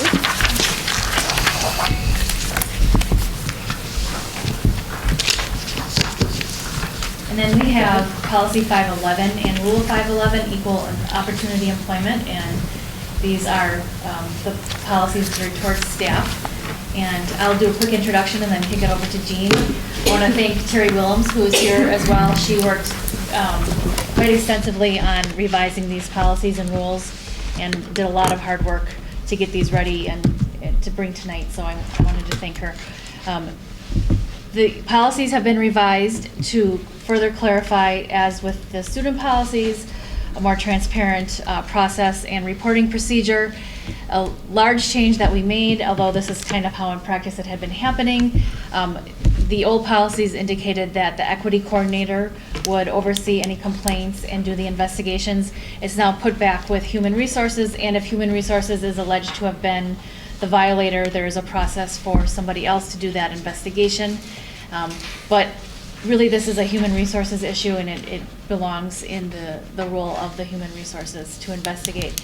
When we do have an overlap of staff who have maybe done something improper that could bleed into a Title IX issue, we have a rubric of how the Title IX will be taken care of, and human resources will conduct their investigation. And we've been able to work through those separate investigations, meeting both the needs of Title VII of the 1964 Civil Rights Act and Title IX for our students. Jean, do you have anything to add? I would just say that the policy and the rule clearly outlines a timeline, which is going to be very helpful to us. It's something that we can share with both our employees, the supervisors who we work with when we do these investigations, as well as the unions who will be there oftentimes to support their employees. So it provides great structure. Andy. Oh, that's okay. Do you want me to read it? No, I heard it. You heard it? Yeah, we'll just television.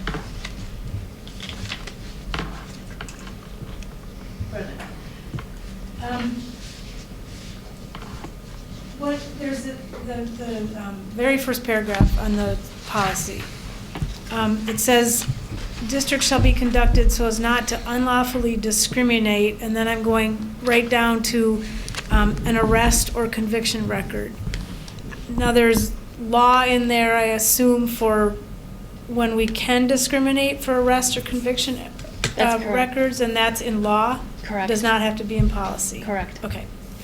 And it's not discriminate because of arrest or conviction record, it's if the arrest or conviction has a nexus to the Right. employment. Okay, so then that's not, okay, right, I used the wrong word. That's Thanks. okay. And then, on let's see, 3, under discrimination, 3B, I'm just wondering if you can give me an example of when accommodations would impose an undue hardship. What would be an example of something? Under the undue hardship for? Reasonable the whole thing says reasonable accommodations shall be made for qualified individuals with a disability unless such accommodations would impose an undue hardship to the district. This is during the complaint procedures. If a person needed a translator, that would be a reasonable accommodation. Something that might be unreasonable would be, I'm just trying to think because we haven't had any that we've ever had that would be unreasonable. Maybe perhaps waiting so long because for some reason the employee said that they couldn't come to the hearing an inordinate amount of time that would have to lapse. And they would say that's an accommodation for maybe an anxiety condition or something. Jean, I think this section is regarding reasonable accommodation, so in the interactive process. Oh, the interactive process, right. Yeah. So the law does outline, I guess, factors in determining whether it's an undue hardship. You can consider cost. You can consider whether an employee is still able to do the essential functions of their job with the accommodation. Okay. An example of an unreasonable accommodation or an undue hardship could be an employee who is asking for an accommodation that's not related to the disability, that they want to come to work 3 hours after the school day starts and they're a teacher and they need to be in the classroom. That could be an undue hardship. Okay. Thanks. That's all I have. Any other questions or comments? Hearing none, we'll move that forward. All right, and then policy 512 is workplace harassment and or bullying, and then the rule is the guidelines for responding and reporting workplace bullying and harassment. We're asking you to adopt that rule because we did not have any rule prior to this. It was all in the policy, and we wanted to break that out as to what that procedure is in the rule. Again, this is just clarifying, as we have done in the other policies and rules, as to the purpose, the definitions, and then the process. Sorry. Any questions? Andrew? Okay, so I guess going along with what I said before, although I feel more strongly here, there's some room for leeway with students, but among adult employees, I think that any retaliation rises to an extremely high level. I don't know if it would be termination, but I would suggest that maybe if after the due process, if you're found to have retaliated against someone for filing a report, I would think that should at least be unpaid suspension. Andrew, can you direct me on, are you in the section retaliation of the rule? Section 4? Well, it's not really, unlike the student policy, it's not, I guess I'm talking about something that isn't really there, other than there's a list that, I mean, it says, it has retaliation on the list of things, but. And you're in the rule, not the policy. Right. Section 4 talks about what retaliation is, and then section 5C, section 5B, the district will provide supports to individuals who are either targets or of workplace bullying, harassment, sexual violence, or experience retaliation for reporting. Right, in 4, it says the district will take appropriate action against any, so. Any student, teacher, administrator, Right. yep, who retaliates. It doesn't say what the action is, but it says appropriate. Yeah, I guess, I don't think someone who, retaliation is whether it be giving someone a less desirable work duty even one time, or whether it be a blatant threat or physical. I can't think of any circumstances where I would want someone to not have the most severe consequences for the retaliation. I'm open to some reteaching, retraining if there's some inappropriate language, but if they go retaliate or escalate because you reported it, I just don't. To me, I doubt that the current HR would take it very seriously. No, I don't doubt that. But when we set policy, we're setting policy forever or until the next board comes around and changes it. So I guess I'd like to put that out there, that I would like to see a specific minimum sanctions if retaliation is proven. I would have the same concerns, and I completely understand what you're saying, Andrew. I would have the same concerns in that our handbook provides just cause for all discipline to employees, and that carries a level of due process. And if we are prescriptive in what any level of retaliation would be as far as the penalty for that, that would probably be a violation of just cause. But could you add a statement similar to what we have in the student that includes disciplinary action, whatever will be taken, which could include termination? You know what I'm saying? I mean, that's good enough for me on the student side, because like on the student side, maybe, hey, you B, I can't believe, or hey, you A, I can't believe you reported me. Student to student, okay, I get it, but staff to student, you B, you A, you reported me, I'm okay with that person getting at least suspended, because there's more of a subtle threat behind that, I think. The retaliation could be in a number of forms, though. It could be if I reported that Kim had harassed me for some protected category, and Diane is Kim's friend, and Diane walks past me and makes a comment, that could be retaliation as well. I'd be okay with limiting a more serious defined consequence to the retaliation by the person being reported on. And then so I'll play devil's advocate with that. So then Kim could also use Diane to carry out some pretty extreme retaliation as well. And that would be, that through the proper investigation process would be tied back to Kim, that she made someone else do it.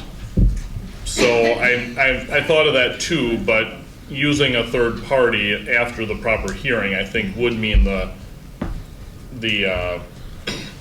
person reported on retaliated. Andrew, is your concern mostly when the retaliation is done by a supervisor to a subordinate? Yeah, probably. Mm-hmm. So, Michelle, I'm just curious why, if you look on page, right in the first page of 512, where it starts in on the policy right away, it says, the district will not tolerate harassment or bullying or any related acts of retaliation in any form by or toward its employees. That's a very strong sentence. Where are you?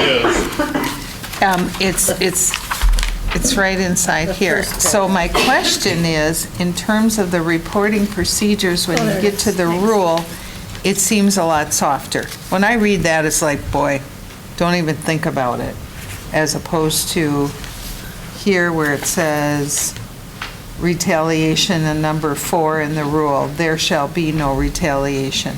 It seems much, much stronger to me that says, this is not good. Right, then we won't tolerate it. That we will not tolerate it, which tells you right away that there will be severe consequence. That's how it reads to me, as opposed to there shall be no, just curious.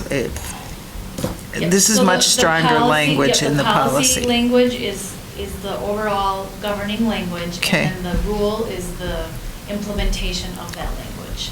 So we could add it into 4 as well. Yeah, the only reason is that if I didn't, it goes back to what Brenda said earlier. Sometimes I don't read the policy, I read the rule. And if it's very strong language in the policy, as opposed to, a shall kind of thing. It just doesn't seem as strong to me. Okay, we can add that. I would agree, but it still doesn't.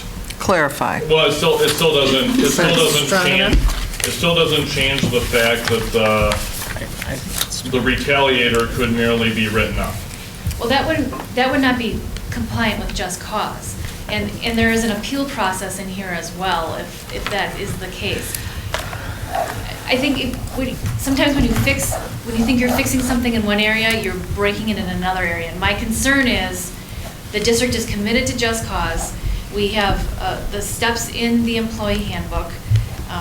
If we are to prescribe what the penalty is here, that's going to result in a grievance from the individual who would be required to have that penalty under just cause.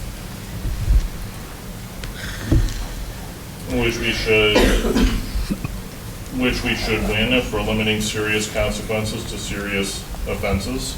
I mean, if someone, I mean, we don't have that authority to set our own policies. I mean, we could, this is just a little silly example. I mean, I'm not suggesting we actually have to do this, but I would assume, wouldn't it be perfectly okay to say if you hit someone with a car on purpose on school grounds, you're fired? Or even, right? I mean, certainly right? I mean. That would all be subject to just cause. I have seen employers' zero tolerance policies result in grievances and arbitrators overturning those grievances for zero tolerance policies. I don't know if Jean can add in. Well, I think sometimes the danger of being overly prescriptive is that it implies that you may not have given the person a fair chance for a full investigation. And if you start to outline, well, if this and that, you can't outline every possible circumstance or situation that happens to apply something to. So you leave the language, you assume fair, impartial investigations, and then you look at those facts of the situation and apply what you believe is the discipline. Yeah, I guess I think we've had that since before I was born in this district, and I'm sure there's people with write-ups in their files and things here scattered throughout the years, but I think there's, to me, I would be more comfortable reporting something if I knew the district was so clear that someone knew if they changed me to a bad work duty or something because I exercised my rights, they're fired. I would think that people would think twice if they knew it wasn't a second warning or something, but you gave Andrew the yucky duty outside right after he reported. A fair investigation was held. All sides were heard. Then aren't we okay? If we have the investigation, all sides are heard. I mean, I'm not saying you take away the hearing or the appeal rights. Certainly you have the appeal rights. I'm just wondering maybe I'm not understanding the just cause thing very well. So just cause, there's two components. You have a fair investigation and the penalty fits the crime. Okay. So and when you talk about the penalty fits the crime, you're looking at previous discipline. You're looking at what you've, other discipline that other employees in similarly situated circumstances have received. And discipline is supposed to be corrective rather than punitive. So is there enough in this employee's background that you believe you can put corrective measures in place to correct the behavior rather than punish the behavior? Because they retaliated for someone and were found to have retaliated after a fair hearing, my answer is no. You could be a 12-time golden apple. Teachers wouldn't probably, well, yeah, you could guess you do it to a para, but I mean, yeah, my answer would be no. There's no redemption if you retaliate against someone for exercising their rights? So in those cases, Andrew, where it's cut and dry, black and white, nothing else, no other sticky facts, nothing other than nothing else clouding that, just cause would probably result in termination. But 9 times out of 10, nothing is cut and dry, and it's not clear, and there's a number of factors going on and a number of different perspectives, and that's really our job to weigh all of that and make a recommendation. And as you know, we come to the board with those recommendations, and we talk to you about what has happened, and sometimes you weigh in on what you think would be a more harsh penalty, and then we take that back and determine if there's just cause to do that. It's never done in isolation. We do get the board's feedback, and we will continue to do that in these cases. We also make sure that in every one of our documents, whether they be a memo or a discipline document, that there is a standard language that states clearly no retaliation. And we stress that when we meet with people. And that's just standard language that's in everything that we provide. Good. I'll try to get educated a little bit more on just cause between now and 2 weeks. I don't need to keep taking up time on this if I don't want to screw up a just cause provision. But you can still have just cause and have more lax or more serious, right? Boards can set some parameters there. Yep. I have a number of resources too, Sure. Andrew. I can share those with you. Thank you. I just have one question. When you, on the same vein that Andrew's talking about, quite a few times it's used, the sentence that is used in here is, these may include but are not limited to. And then after that, you state what you could or could not do, up to termination, which is what you can do. So when you use that line in all of this, are you giving yourselves you do have such a large opening to do quite a bit in the same vein that Andrew's talking about. You open that up to, we can do up to and including this. So you kind of give yourself a broad spectrum. Is that what you're saying is what you're using so that you can follow through and in the end terminate if the retaliation is such that you would need to?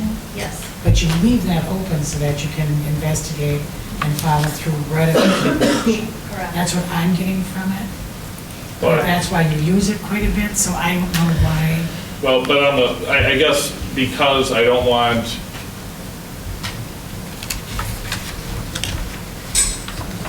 again by anyone now or after everyone at this table has retired or whenever, I don't want a higher level supervisor or an HR person to pat on the head, just don't do it again, just be slipped on.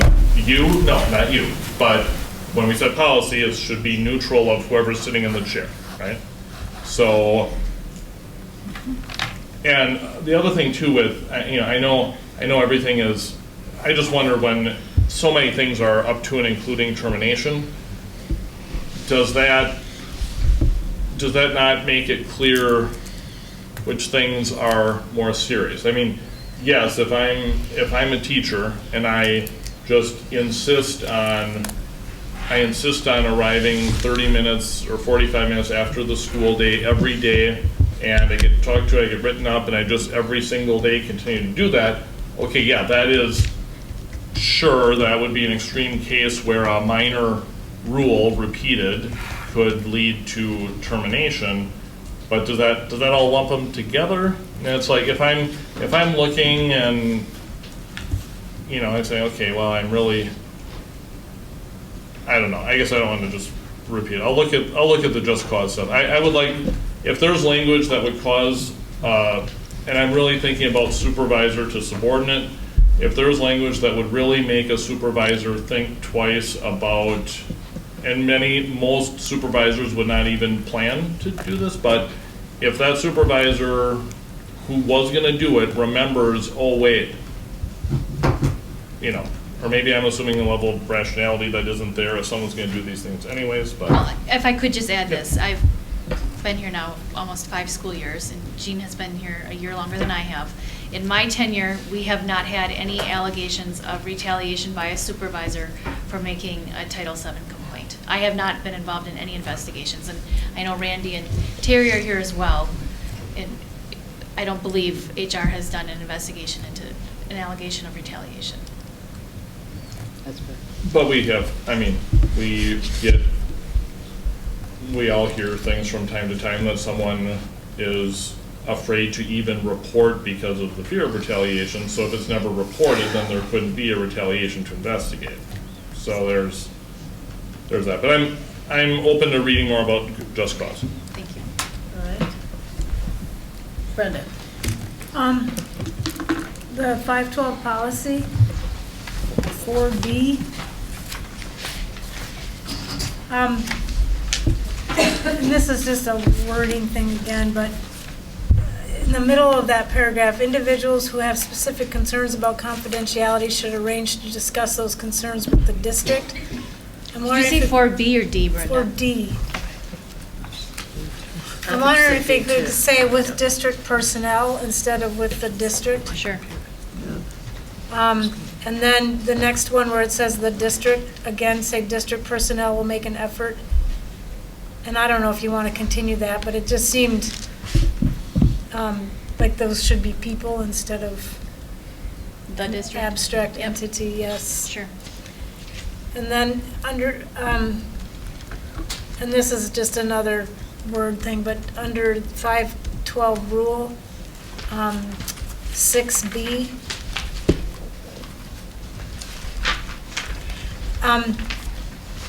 and this is for those that skim through things, is why I'm adding this. But where it says B1, the Board of Education shall consider the complaint at its next scheduled meeting, can we slip closed session in there so someone who's skimming through doesn't think they have to come to a regular board meeting? And I mean, I know it says it immediately after that. It says, shall have the right to present their position to the board in closed session.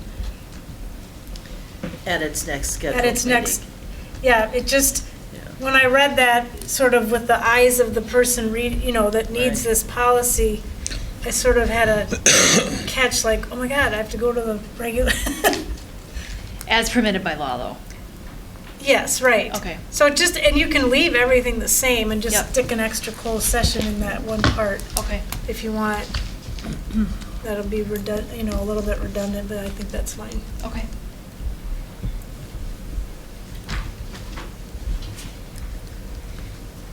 Any other questions or comments? Hearing none, we'll move that forward. Thank you. Thank you, Melissa. That concludes our work session. All right, thanks, Katie. Next is our operational support session, and that'll be facilitated by Andy Becker. Okay, so we have nothing under our business and finance, and under human resources, we have employee handbook updates. We have several handbook updates to briefly discuss with you. There's one that has more substance to it, but I'll let Randy step you through some of those that are sometimes just wording changes to make things more clear for the employees, and then we can discuss a little bit more about the language under retirements, resignations. Good evening. What you have is two documents, one which shows where the description of changes that we're asking for you to consider, and then the other document shows the actual sections with the strikeout language that eliminates current language, language in red which should be new language, and then the blue would be moved from another section of the handbook. The first one is in the section for payroll cycle, where we're asking to change the title from the annualized payroll cycle to payroll cycle, insert language to clarify when we actually do the direct deposit altered because of a holiday, which is only after or before a federal holiday. And then in conjunction with page 47, it strikes out the language dues deduction, which is something that we're not allowed to do. The language that was in dues deduction actually was referencing to a payroll deduction. So we moved that language into the section for payroll cycle. Any questions about that section of changes?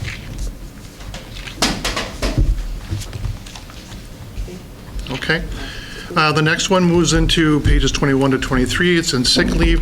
This is language here purely to clarify the practice that we use in the processes when we're applying language around the use of our sick leave, how it's paid out, and adding language when an employee is off on LTD or on the income protection plan, that their requirement of applying for Social Security disability benefits or Wisconsin retirement benefits. It just better clarifies what that looks like as well. This actually should be more helpful to our employees, and they often work with the GBA or their union representative to help them through some of these times when they have to apply. So we hope that this will be clear, and we will incorporate this into the letters that we send to employees when they're nearing the time that they have to apply for LTD or disability. Any questions? Questions? Okay, the next section moves to pages 27 and 28. This is in the insurance and fringe benefit area. Again, this is just a clarification of the process and practice that we use when it comes to the application of our insurance and fringe benefit programs. There is language that is being moved that identifies under the health insurance section what 50% full-time equivalency to be eligible to carry health insurance. The application is 20 hours a week or greater. And some people get confused by the 50%, so we're just clarifying that. And then the addition of some new languages in the employee life insurance plan, how we actually apply that practice. Questions? I'd actually, if you don't have questions on that section, I'd like to go back to the unused sick leave. Okay, I do, but let's go back and then, yeah, let's go back to the speech so we don't miss it later. Yeah, we didn't cover the unused sick leave. Okay. Oh, sorry. We've discussed the page 47, the represented employees. The next section is again also on page. Well, we were going to go back to. Oh, you want to go back to the sick leave now? Yeah. Okay. Yeah. So are there any questions on it? This is just writing down current practice, right? Okay. All right. So then I have one. Everyone's good on that? Unused sick leave? Okay. So I do have a question about this 50% FTE versus the 20 hours a week. Is there any situation at all where an FTE, 0.5 FTE is anything other than 20 hours a week? The 0.5 FTE is based off a 40-hour work week. We went back, and it's similar if you think back when we do the health insurance premiums, we rolled up used to be able to carry the health insurance at a 37.5-hour, was where the teacher's week was, and we rolled that up to be off of a 40-hour work week. So we do the same thing, applying the 50% FTE. We base that off of a 40-hour work week, and that's how we've been applying it for new employees that come in, part-time employees. It's the 20 hours or more, and in fact, in our offer letters that we send out to them, we put in there, you're not eligible for the health insurance benefit because you don't work at least 20 hours per week. That's a practice that we've been doing for quite some time. That applies to health insurance. Just the health insurance. Okay. They're eligible for every other insurance. Okay, so there is not a single employee in the district that would could possibly fall through some kind of crack here that passing this will make them ineligible when they were eligible? No. It's impossible because everyone has a piece of paper with their FTE on it, and if they're scheduled 19 hours a week, which I hope is very, very rare, they have a piece of paper that says they're a 0.47, if that were the case, and if you work scheduled 20 hours. And that, does this affect, like, whether you're a 10-month or a 12-month? Okay, so am I 0.5 FTE even if I'm only 10 months? Yes, it's based off the hours you work per week. Hours per week. Scheduled hours per week? Scheduled and what you are hired for. Okay. So if you are a half-time employee, say an hourly employee, but you work a few more hours because of the need, that does not change your FTE. Okay. for benefit purposes. Although if you repeatedly were working more than scheduled, then ACA could do it for you. Right, or the supervisor would bring forward a staffing request to increase the person's FTE to what it seems that they now need to be. Okay. I just wanted to make it clear, because I was, whether it did or not in the past, some people could have been affected by the 17.5 versus 20, but now if there's no 17.5 that exists, then okay. Anything else under that one? Okay, and then represent employees, we got that, and then, okay, then retirements and resignations. This section is the only area in which there's going to be a change that will affect employees who do not retire or fulfill a contract with the district. Current practice right now with our contracted employees, if you retire or fulfill your contract and you separate from the district at that point, you receive the remainder of that month, you're eligible for your benefit, plus you get 2 additional months of health insurance covered after that at the employee rate. Okay, our hourly employees receive, if they retire from the district, they receive that remaining month plus 1 additional month going forward. That is not going to change at all. We're going to continue that practice. The only change is going to be is for an employee who does not fulfill their contract, or they simply resign from the district and they're no longer working for the district. We're asking for consideration that they only be allowed to continue paying the health and dental insurance through the end of the month that they last worked, rather than giving them an extra 1 or 2 months for an employee who's no longer an employee of the district to be a liability on our potential life or health insurance or dental insurance. So that would be at the employee rate. At the employee rate. They could still continue insurance under the COBRA laws, which are health and dental. Could you give some examples of where that would happen? Yes. We have a teacher who may leave in the middle of the year, break their contract, and they get 2 additional months of health insurance at the employee rates.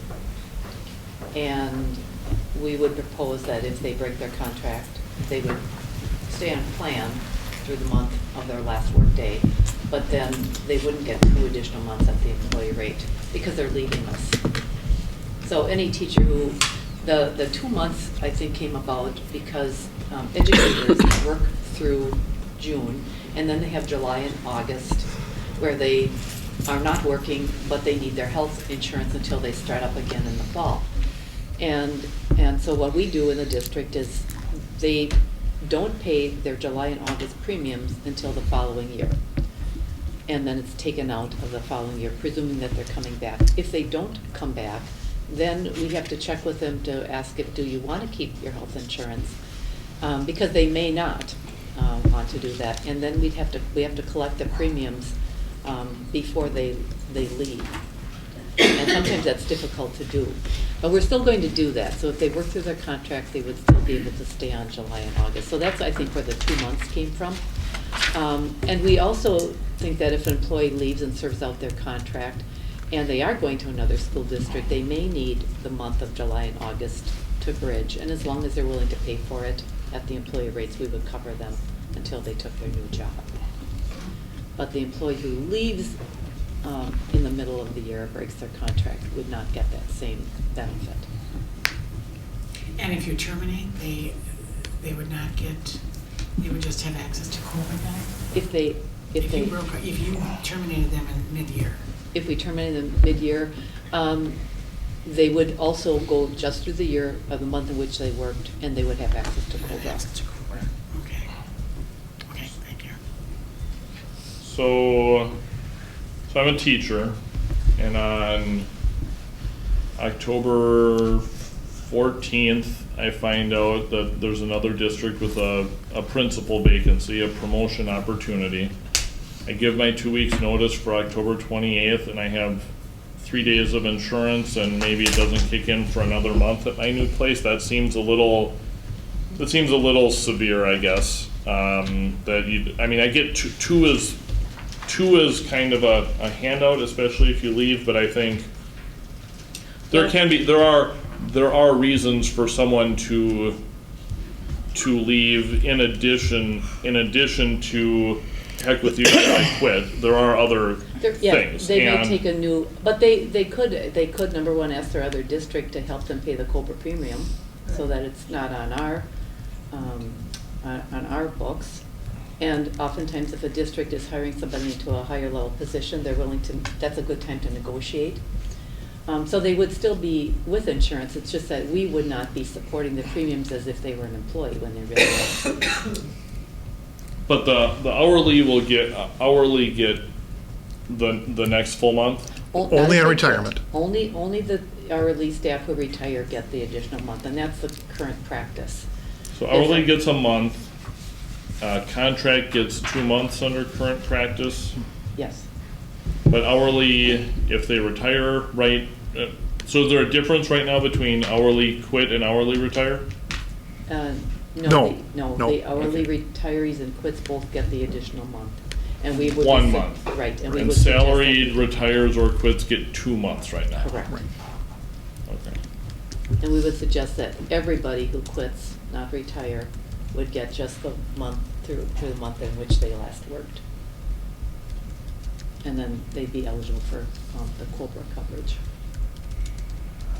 Any other comments or questions? To me, I think the 1 month seems a reasonable, maybe a reasonable middle ground for me. I agree that 2 is too long, but there are situations where, you could have, people could be left, could have a very legitimate reason for needing to leave, and because of the timing, are left with just a day or 2 of insurance. Someone may have that's me, I don't think I'm gonna make a huge deal of it if no one else agrees, but I like month you left plus 1 better than either 0 or 2.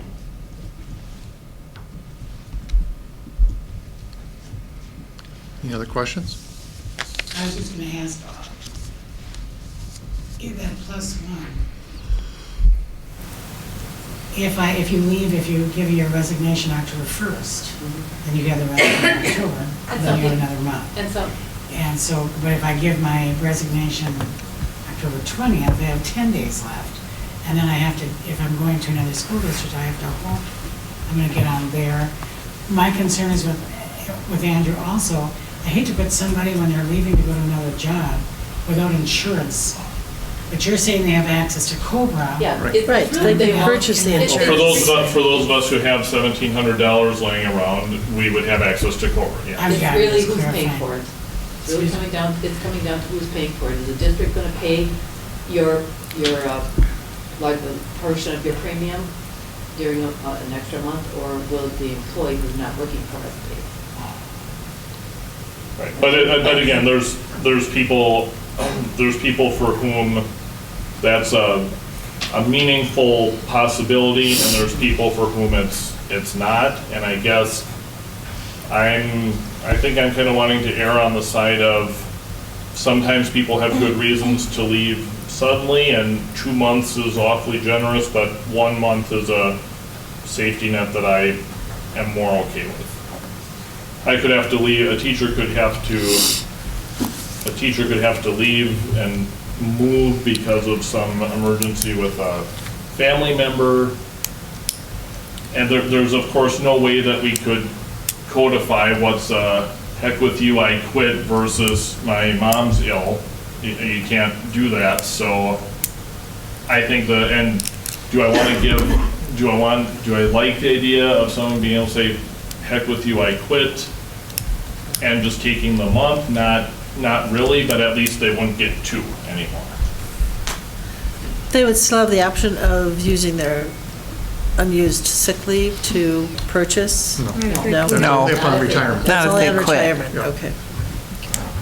There's a difference between the teacher under contract who leaves. There's not nearly as many of those as the dozens and dozens of hourly employees who carry health insurance, who separate and resign to go anywhere.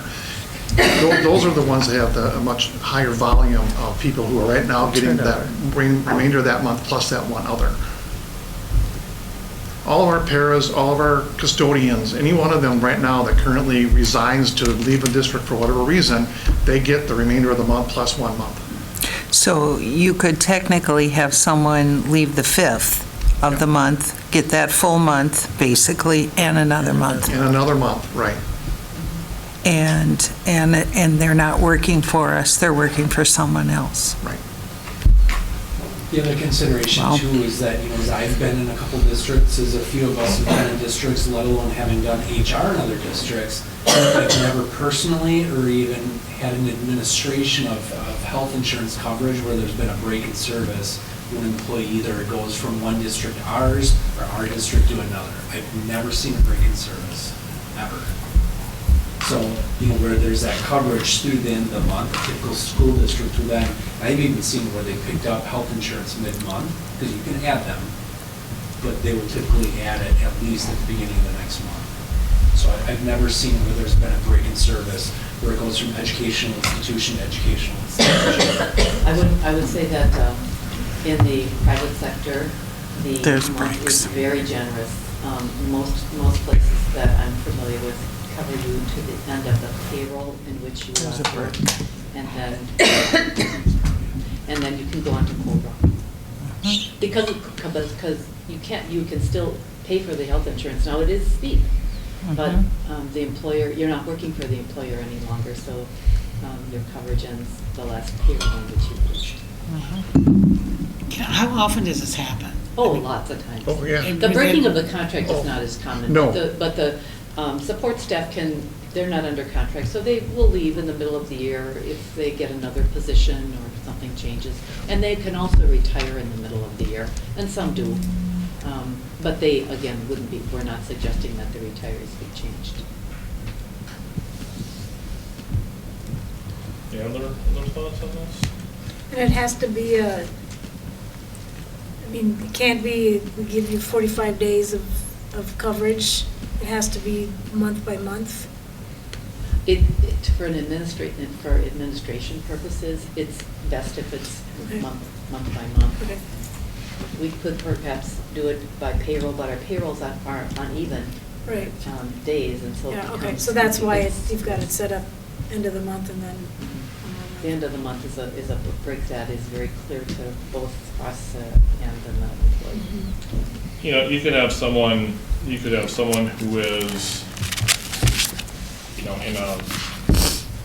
in a maintenance unit maybe, or some kind of position that's 30 hours a week, not making ends meet, and finds full-time, and maybe not in education. That employer's not gonna start them on day one, probably. So I think I like that person having I guess the good, to me, the good outweighs the bad of end month plus 1, but the bad outweighs the good if we're plus 2. That's why. To me, it comes down to who's paying for the insurance. And there's a lot of, I get your argument, Andrew, but when we're trying to balance the budget and make ends meet with all the other things that we need to do, it seems like a luxury that we really can't afford to provide that kind of service for people. Like, is there data available on how many people over the last year have quit and kept insurance?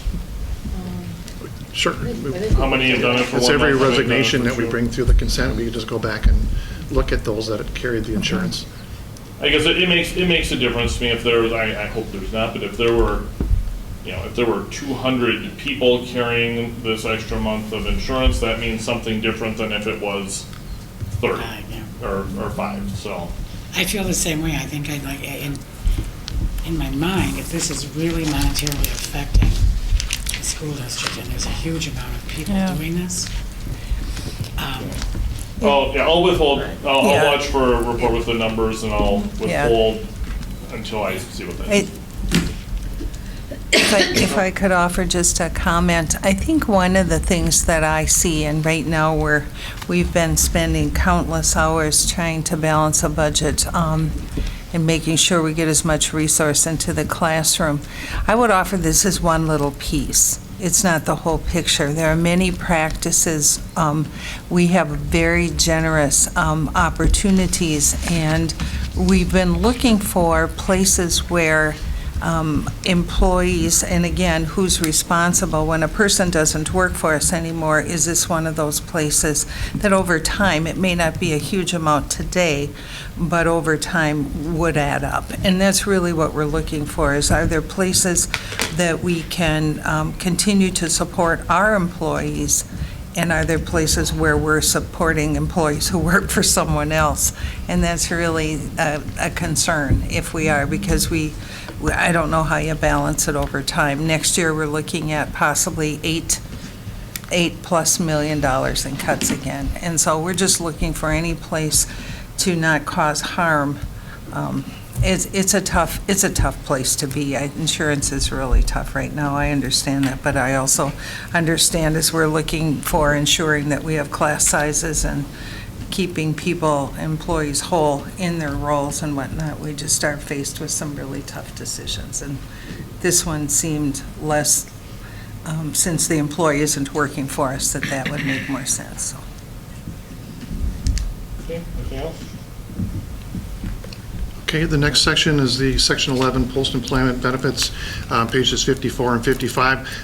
We found a word that was incorrect, proceeding versus preceding, and then we changed the title in there to the Chief HR Officer, which corrects the proper title for that position.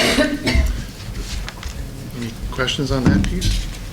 And then, if not, lastly, on page 58, when you get to part 3, the non-exempt, non-supervisory employees, we have employees, we list the names of the groups of the employees that this applies to in this section, but not everybody falls into that group that we have listed, so we had to add in there and all other hourly employees, because we have some that don't fall directly in there, but the language actually does apply to them.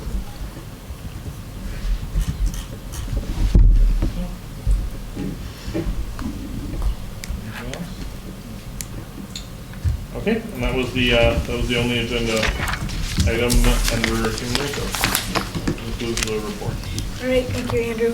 We do have a closed session. I'll read that motion. Closed session has been scheduled for Monday, May 1st, immediately following the work session meeting.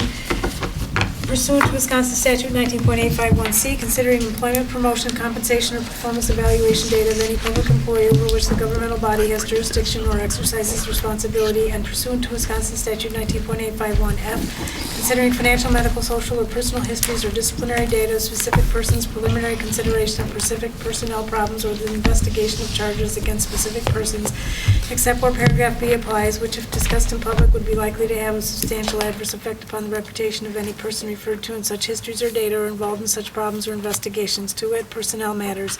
The meeting will begin in open session to consider the appropriate motion for a closed session so provided by law. So moved. Second. Sandy? Becker? Aye. Janice? Maloney? Aye. McCoy? Aye. Warren? Aye. Carried 5-0.